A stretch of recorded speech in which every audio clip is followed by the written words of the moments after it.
What is going on, guys? Welcome to the start of a new career mode here in Aula Mobile, and this time we will be doing it in the Red Bull Academy, starting with Racing Bulls. And before we kick into the weekend and the career mode, I'll show the driver lineups and the teams liveries. So here we have already got the Red Bull with Isaac Hadjar and Max Verstappen and their respective helmets, and then we have got Aston Martin already with Alonso and Stroll, and the helmets are all from the previous career mode. I didn't add new helmets yet.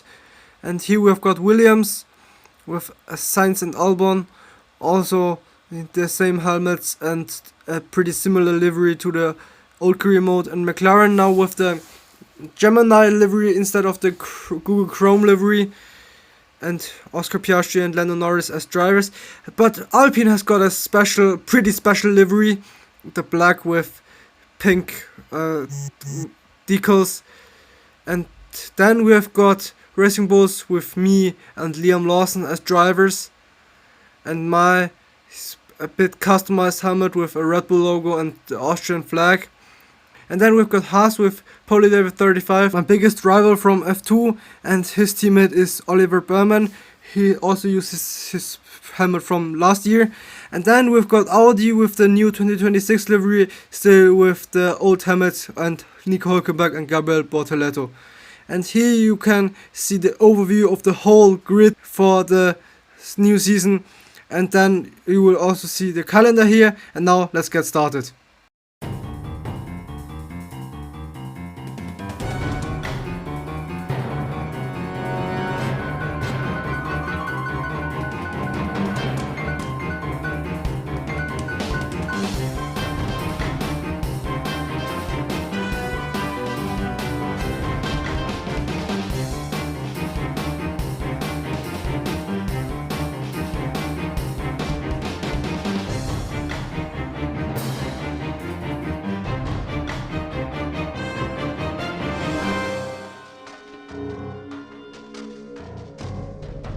So here we are in Australia for the qualifying, as we are already in Q3, coming into the third sector, to the final sector of the lap.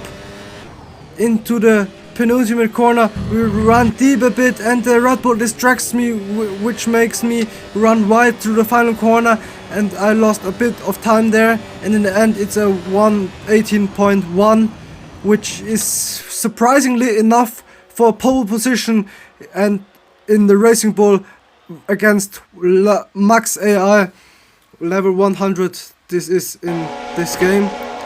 And here we are for the race. The 500 lads go on, and off we go here for the Australian Grand Prix, for the first ever race in the new career mode. And the Ferrari directly gets a better start than me, and the Mercedes also tries to overtake me, but I brake later around the outside, and I nearly lose the car on the exit. I slide the way exiting the first corner, and now the Mercedes uses it to overtake me from the outside, but I defend the inside well and can stay in front of him. Now I'll charge my way through to catch up to Charles Leclerc, who is already pretty far away. But through this corner the AI is still slow, so I make my use of it and try to overtake him. At least I caught up to him, and into this chicane that doesn't exist anymore in real life, I can overtake him as he lost the car exiting the corner. And now I'm through up to P1 again, still against 100 level 100 AI, which is the maximum of the game. But somehow I cracked the setup, and now I can pull away versus the maximum level of AI in the pretty much slowest car of the game. But yeah, here we are in the end of lap 1. I set 2 pole sectors, and in the end my lap time got deleted as I went deep in a corner. Let's begin lap 2 now, as we come to the first corner, and we run deep once again, and the gravel, he nearly spins around my car, and I lose another small amount of time, but it's not that much. so I didn't lose too much time, but Leclerc is catching up and isn't that far behind me now, but through the middle sector I make up some ground, and through this corner I can pull away again, as the AI is still pretty much very slow through the corner. Into this chicane we go, and we lose the car again. Somehow the car now feels way lower to the ground than in the qualifying, or is it just me who now uses the curbs way more than in the qualifying? I don't know, but it's now way more difficult to drive over curbs than it did in the qualifying previously.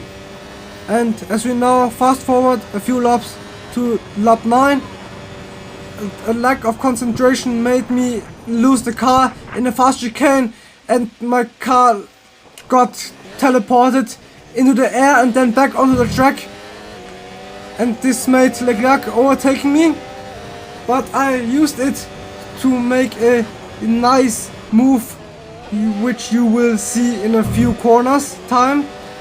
Rounding the last corner, nearly last corner, I tap his rear and down the inside we go. I fake around the outside and then pull down to the inside and make the move, and we're up to P1 again. But exiting the corner, he gets a better exit. Side by side we go nearly into the first corner. I deploy the ERS to overtake a bit, but we can stay in front of him luckily. And on the second straight we've got DRS another time, so we can stay in front of him. And another few laps later I nearly lost the car exiting that corner, as I nearly got caught on the curb. And another lap later, exiting the final corner, as we are now starting lap 20 of 29, coming to the first corner. Again, he's drama with the Alpines, as the other Alpine, he comes back to the track and I didn't see it coming, and I have got a drive-through penalty for this stupid acting of the Alpine.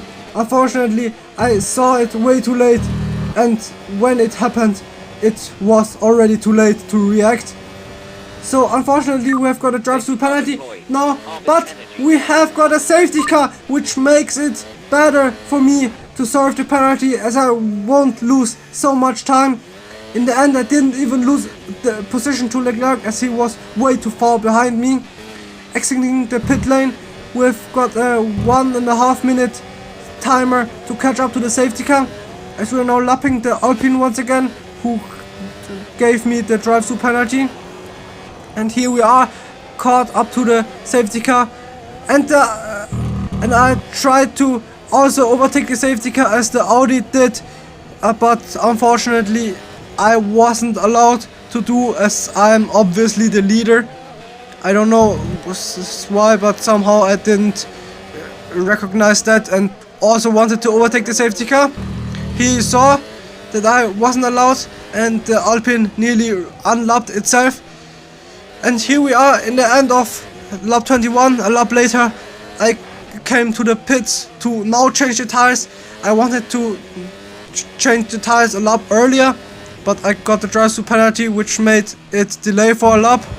And now we have again got the timer, but we caught up to the safety car in the end of lap 22 and fast forward it to the end. Here we go. The safety car will come to the pits, but it brake checks me on the exit of the final corner. What the hell is going on? He just didn't see that in my entire life, that the safety car is trying to brake check me. Whatever. And into the first corner we go. We run wide a bit again, and the lap time gets deleted once again. But it's not that important anymore, as we have the fastest lap anyways now. And here we go around the outside, trying to lap the Audi of Nico Hülkenberg, it was, I guess, but he squeezes me off track, and I have to finish off the move on the exit of the second corner into the second DRS straight. And here we are in the penultimate lap, as nothing had happened anymore. But here happened something. I again lost concentration and literally drove straight into the wall, and I lose a huge amount of time. It was around 12 seconds, so from a gap of 47 seconds, the gap shrunk down to 35 seconds in the end. But in the end, I also could lap the cars again, which unlapped themselves while I crashed out. And he saw the Audi of Nico Hülkenberg somehow spun away on the exit of the first corner, which made it easier for me to lap him again. And now, on the final corner, on the straight, and we win the Season 1 opener in a freaking racing bull car versus the maximum AI level of the game. This was an insane performance, and here we are on the top step of the podium, and Ferrari of Charles Leclerc and Max Verstappen complete the podium, and my teammate ends up in P4. This is insanity for our team, for the Italian second team of Red Bull. And with that performance and results, we also end up in first place of the Constructors' Championship for now, but I'm optimistic that we won't win the Constructors' Championship in the end.